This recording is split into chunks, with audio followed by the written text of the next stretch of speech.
ہمیشہ میرے دل میں یہ بات آتی ہے، آپ بھی یقین کے ساتھ یہ کہتے ہیں کہ جن کا ہم کام کر رہے ہیں، جن کا ہم کام کر رہے ہیں وہ ہمیں دیکھ بھی رہے ہیں، اور ابھی ذہن میں کوئی بھی خیال آتا ہے نا کہ یہ کیسے ہوگا، تو کوئی نہ کوئی فون مدینہ منورہ سے آ جاتا ہے. پیسوں کا نہیں آتا، مطلب آپ پیسے سمجھیں، وہاں یہ آ جاتا ہے کہ میں جی حضرت امیر حمزہ کے پاس کھڑا ہوں، آپ سلام عرض کر لیں. کوئی کہتا ہے جناب میں روضہ اقدس کے سامنے کھڑا ہوں، سلام عرض کر لیں. تو اس کا معنی یہی ہوتا ہے کہ تو مت سوچ، کام ہمارا ہے، ہم نے کرنا ہے، تو چلتا چلا جا. یہ اشارہ ہوتا ہے اس بات کی طرف کہ ہمارا کام ہے، تو اپنا جس طرف چلا ہے تو چلتا رہے.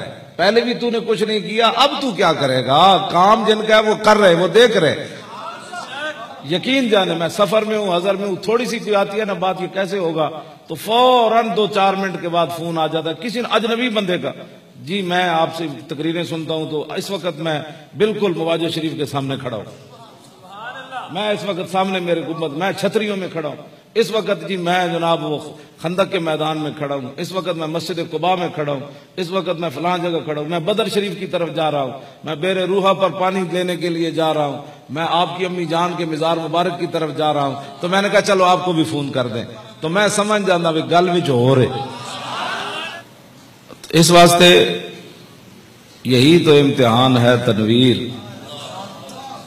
کہ کس نے کس کو خوش کرنا. اللہ حضرت بریلوی تو یہاں تک لکھا کہ وہ جو فرشتے ہیں نا حضور کے قبر انور کے پاس، حضور نے فرمایا نا کہ فرشتہ مقرر فرمایا، دنیا میں کہیں بھی کوئی میرا امتی سلام پڑھتا ہے تو فرشتہ کہتا ہے یا محمد، یا رسول اللہ، ابھی ابھی فلاں جو فلاں کا بیٹا ہے نا اس نے آپ پر درود پڑھا ہے. اعلیٰ حضرت نے ایک شعر لکھا، انہوں نے کہا جامی دے ہم در آرزو، اے قاصد آخر باز گو، در مجلس نازنین حرف عزمی رود. اعلیٰ حضرت کہنے میں اس فرشتے نو کہنا میں جان دے دیاں گا، میں نے ایک جواب تو دے یار، کدی میرا نام ہی تو پیش کیتا ہے. اعلیٰ حضرت کہنے جام ہی دیاں، بس ایک حرف ہے کہ میرا بھی کدی تو عرض کی تھی کہ حضور اور فلانا احمد رضا دا بھی سلام پڑھیا انہوں. اعلیٰ حضرت کہتے میں جان دے دیاں گا. اس گل ہوتے فرشتہ ایک باری دس دے کہ تو میرا نام حضور کو لیا، بس اتنی بات ہے. جی ہاں کیوں جی، جان دے دیاں گا، ایک باری تو میں نے دس صحیح کہ تو اگے سلام میرے نام پیو دا تو میرا نام لیا حضور دی بارگاہ کہ احمد رضا بن فلاں وہ آپ کو سلام کہے.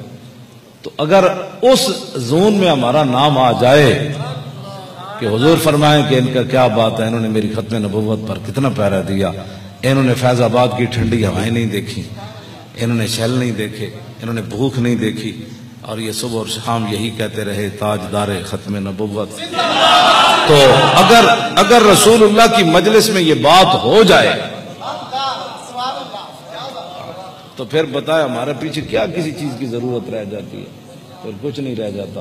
اور انشاءاللہ تا صبح قیامت دنیا بھی مانے گی کہ تاریخ لبیک یا رسول اللہ نے جو ختم نبوت پر پیرا دیا ہے.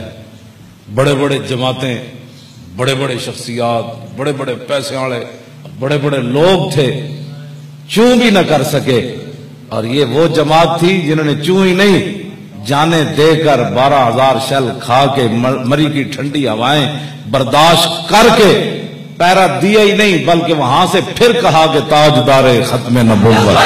لبیک یا رسول اللہ، لبیک لبیک لبیک یا رسول اللہ، لبیک لبیک لبیک یا رسول اللہ، لبیک لبیک لبیک یا رسول اللہ، لبیک لبیک لبیک یا رسول اللہ.